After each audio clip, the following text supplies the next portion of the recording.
Hello guys, तो welcome to my channel. आज के इस टॉपिक में हम लोग आगे के क्वेश्चंस को डिस्कस करेंगे जो टेक्निकल पोर्शन में क्वेश्चंस रह गए थे। तो पिछले दो वीडियोस में मैंने लगभग 50 क्वेश्चंस करा दिए थे।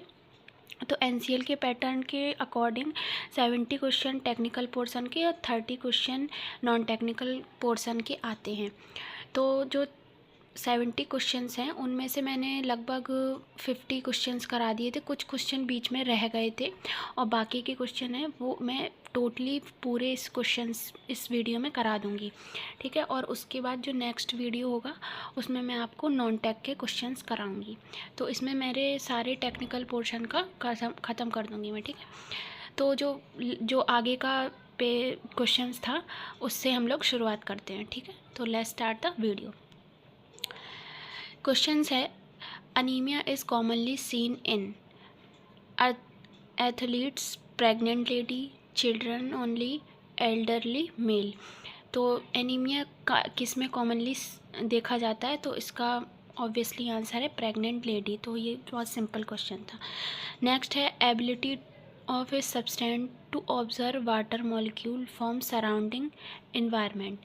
सराउंडिंग इन्वायरमेंट से कौन सा सब्सटेंस है जो वाटर को एब्जॉर्व कर लेता है? तो इसका आंसर है हाइग्रोस्कोपिसिटी, ठीक है।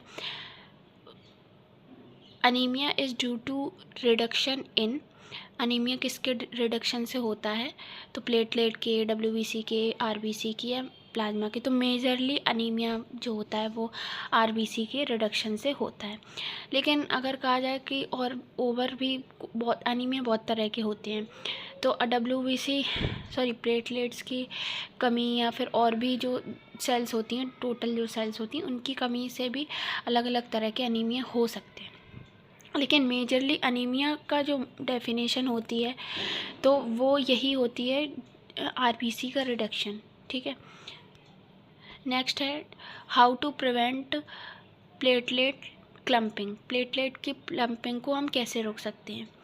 Proper mixing of blood with EDTA. मतलब जब हम ईडीटीए से ब्लड लेंगे, ईडीटीए में, तो हमको एंटीकोगुलेंट और ब्लड को प्रॉपर मिक्स करना है। अगर हम मिक्स नहीं करेंगे तो सैंपल क्लॉट हो जाएगा।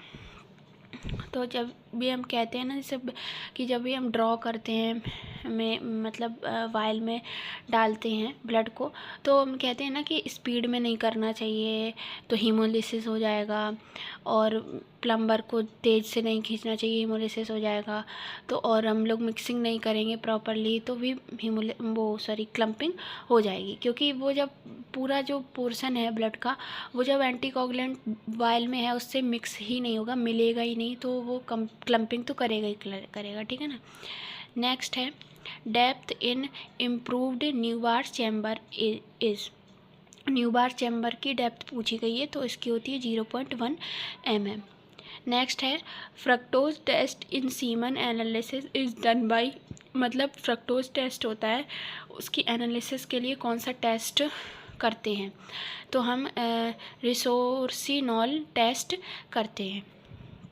नेक्स्ट है, semen analysis should be done with in. मतलब सीमन एनालिसिस को कब तक मतलब डन कर लेना चाहिए उसको? तो 1 आवर में हमें कर लेना चाहिए। तो इसका जो जैसे कि लिक्विफिकेशन पीरियड होता है वो 20 to 30 मिनट होता है, और जैसे ही लिक्विफाई हो जाता है सीमन, उसके बाद हम जस्ट उसकी प्रोसेस करना स्टार्ट कर देते हैं, और हमें माइक्रोस्कोपी भी जल्दी करनी होती है, हमें उनकी मोटिलिटी देखनी होती, काउंट देखना होता है। तो अगर हम 1 आवर में हमें जल्द से जल्द कंप्लीट करने की कोशिश करनी चाहिए, नहीं तो फिर रिज़ल्ट वेरी करता है। नेक्स्ट है, CSF sample should be taken in bottle and send to in labs. मतलब CSF सैंपल जो होती है वो हम कितनी बॉटल्स में लेते हैं और किस तरह हम कौन कौन सी लैब में पहुंचाते हैं? तो सबसे पहले हम बायोकेमिस्ट्री के लिए लेते हैं, फिर हम माइक्रोबायोलॉजी के लिए 2 वायल लेते हैं, बायोकेमिस्ट्री के लिए 1 ml लेते हैं, माइक्रोबायोलॉजी के लिए 2 ml लेते हैं, फिर पैथोलॉजी के लिए और उसके बाद साइटोलॉजी के लिए लेते हैं, ठीक है। नेक्स्ट है, normoblast are seen up to, normoblast जो होता है वो कब तक दिखाई देता है, बर्थ के, तो बर्थ के 2 मंथ बाद न्यूबॉर्न में नॉर्मोब्लास्ट दिखाई देता है। अगर उसके बाद भी दिखाई दे रहा है इसका मतलब कुछ ना कुछ प्रॉब्लम है, तो लेकिन 2 मंथ तक दिखाई देना नॉर्मल है। उसके बाद है इंटरनल डायमीटर ऑफ विंट्रोब ट्यूब, तो ईएसआर की जितनी भी ट्यूब है, विंट्रोब, वेस्टर्न ग्रेन हैं, तो उनका डायमीटर, उनकी मार्किंग और उन वो कौन सा एंटीकोगुलेंट यूज़ होता है, उनका जो भी टाइमिंग है, ठीक है ना, ये सब कुछ हमें प्रॉपर रट के जाना है। विंट्रोब ट्यूब से, डायमीटर से क्वेश्चन आया था एम्स में, एम्स 25 में आया था, और जो सेकेंड एम्स हुआ था अगस्त में उसमें आया था विंट्रोब ट्यूब से क्वेश्चंस। तो मैं आपको बता दे रही हूँ किस किस में क्वेश्चंस आए थे, तो आप याद रखिए कि किस चीज़ से आपको अच्छे से पढ़ना है। देखिए आपको क्या क्या पढ़ना है मैं बता देती हूँ। आपको ईएसआर रट लेना है, ईएसआर से जितने क्वेश्चन आ रहे हैं आपको रटने हैं। दूसरा है एचबी एस्टिमेशन, शुरू से लेके अब तक जितनी भी टेस्ट होते हैं, मतलब जो भी पहले की मेथड जो यूज़ होती थी, अब की जो मेथड यूज़ होती हैं, सब कुछ फुल डिटेल में हमें रटनी है। ईएसआर हो गया, एचबी हो गया, उसके बाद हमारा है मतलब जितनी भी सेल काउंट है, यानी कि डब्ल्यूबीसी काउंट, आरबीसी काउंट, इनमें कौन सा फ्लूइड यूज़ होता है वो हमें रटना है। इनके लिए स्टेन कौन सी यूज़ होती है, कितने रेशियो में यूज़ होती है, और क्या मतलब बफर का पीएच क्या होता है, ठीक है ना, ये हमें बिल्कुल रटे, मतलब मुंह पे होनी चाहिए, और इनसे क्वेश्चन आता ही आता है। फोर्थ चीज़ है जितने भी तरह के एंटीकोगुलेंट हैं उनकी टाइमिंग, मतलब कितने है ना, तो वो कितने समय तक रहते हैं, अब मतलब कितने समय तक वो ब्लड को रखते हैं अपन सिक्योर करके, कितने और कितने टाइम का उनका वो जो मिक्स करने का वो होती है वो कितनी होती है, ये सारी चीज़ें हमें रट लेनी चाहिए, क्योंकि ट्यूब से क्वेश्चन आता है कि कौन सा टेस्ट किस ट्यूब से लगाते हैं, ठीक है ना।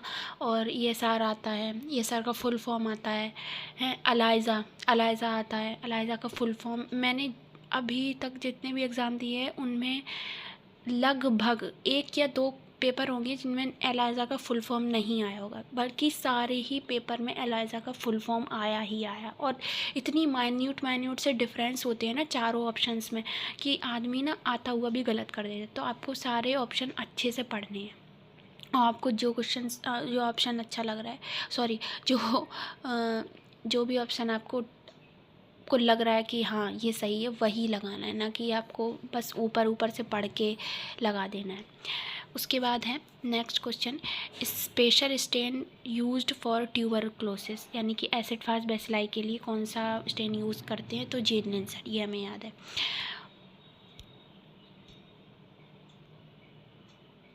उसके बाद के जो बीच के ये जो क्वेश्चन है ना 47 से 58 तक, ये क्वेश्चन मैंने पहले वीडियो में करा रखे हैं, ठीक है ना। तो other name of WBC pipette WBC की जो होती है उसकी दूसरा नेम क्या होता है, देखो डब्ल्यूबीसी पाइपेट से आ गया तो ना डब्ल्यूबीसी के काउंट से आ गया क्वेश्चन, तो थॉमा पाइपेट उसे कहते हैं। Supravital stain is used for reticulocyte. Next है पर्ल स्टेन जो होता है वो आयरन को, हीमोसाइट्रीन को स्टेन करने के लिए होता है, पर्शियन ब्लू स्टेन। उसके बाद है Jamshedji ट्राइफिन needle is used for, Jamshedji जो निडल होती है वो किसके लिए होती है, तो बोन मैरो बायोप्सी के लिए भी होती है और एस्पिरेशन दोनों के लिए होती है। उसके बाद है Ham's test is used for, Ham's test जो होती है वो किसके लिए यूज़ होता है, ब्लीडिंग टाइम के लिए। Test used to monitor heparin therapy को मॉनिटर करने के लिए कौन सा टेस्ट यूज़ करते हैं, तो एपीडीटी और पीटी, ठीक है ना। फिर है what are the method of blood grouping, तो ब्लड ग्रुपिंग का जो मेथड है कौन कौन सा यूज़ होता है, तो ये सारे ही मेथड यूज़ होते हैं। स्लाइड मेथड से भी हम ब्लड ग्रुपिंग करते हैं, ट्यूब से भी करते हैं, जेल से भी करते हैं। उसके बाद है पर्पज़ ऑफ क्रॉस मैचिंग का पर्पज़ क्या है, तो प्रिवेंट ट्रांसफ्यूजन रिएक्शन, मतलब जो भी ट्रांसफ्यूजन रिएक्शन होती हैं उनको प्रिवेंट करने के लिए। उसके बाद 1 यूनिट ऑफ ब्लड का कंटेन, मतलब 1 यूनिट जो होती है ब्लड में उसमें एंटीकोगुलेंट कितना पाया जाता है। तो 250 ml ब्लड में 20 ml नहीं पाया जाता है, 350 में 40 नहीं पाया जाता। लेकिन ये जो थर्ड ऑप्शन है ये सही है, 450 ml में 36 ml एंटीकोगुलेंट पाया जाता है। तो 350 में 43 ml पाया जाता है, ये 40 ml गलत है। इसके बाद है बॉम्बे ब्लड ग्रुप क्या है, तो जो बॉम्बे ब्लड ग्रुप है वो O blood group Bombay blood group है। लास्ट क्वेश्चन है हमारा, sodium metabisulphate 2% is used for. तो सोडियम मेटाबिस सल्फेट किसके लिए यूज़ होता है, सिकलिन टेस्ट में यूज़ होता है। तो यहाँ से हमारे सारे टेक्निकल पोर्शन का क्वेश्चंस ख़त्म होते हैं एनसीएल के। इसके बाद मैं जो क्वेश्चन लाऊंगी वो होंगे नॉन टेक के, ठीक है ना। नॉन टेक में ज़्यादातर आपको करंट अफेयर पढ़ना है। जो मैंने इसका नॉन टेक देखा है उसमें जितने भी जीके के क्वेश्चन थे, एक भी क्वेश्चन ऐसा नहीं था जिसमें करंट अफेयर का क्वेश्चन ना हो, वो सारे ही करंट अफेयर थे। और लगभग 15 नहीं 12-13 क्वेश्चन जीके की थे, 1-2 रीजनिंग के थे, एक शायद 1 या 2 इंग्लिश का था और हिंदी का 1 था, और बाकी के मैथ के थे। तो मैथ के 4-5 क्वेश्चन थे, 3-4 मैं आपको बता दूंगी आगे, और 1-2 रीजनिंग के थे, और ज़्यादातर करंट अफेयर के क्वेश्चन थे। अब इस बार पता नहीं कि पैटर्न तो वही है, लेकिन इस बार पता नहीं क्वेश्चन कहाँ से, मतलब कितना आए, मैथ का कितना आए या फिर जीके का कितना है। लेकिन मतलब जो चीज़ें हैं, मतलब जो चीज़ें पता है, जैसे कि जीके में करंट अफेयर ही आपको पढ़ना है ज़्यादातर, क्योंकि जीके ऐसा पोर्शन है जिसमें आप जितना भी लगा दो कुछ भी काम नहीं आता। क्योंकि यार मैंने भी किया था तो इतना जीके पढ़ा था, लेकिन फिर भी बहुत ही कम क्वेश्चन आते थे। तो इससे अच्छा आप करंट अफेयर पढ़ो, थोड़ा पढ़ो और बस सॉलिड पढ़ो, ठीक है। ज़्यादातर आपको टेक्निकल पोर्शन पे ध्यान देना है, लेकिन हाँ ये भी चीज़ है कि नॉन टेक्निकल पोर्शन छोड़ना नहीं है हमें। और ये जो पेपर है वो नेगेटिव मार्किंग इसमें नहीं है, तो हमें सारे क्वेश्चन करने हैं और अच्छे से तैयारी करनी है। अभी जो है वो GIMS का जो एग्ज़ाम है वो 6 जून को आ गया है।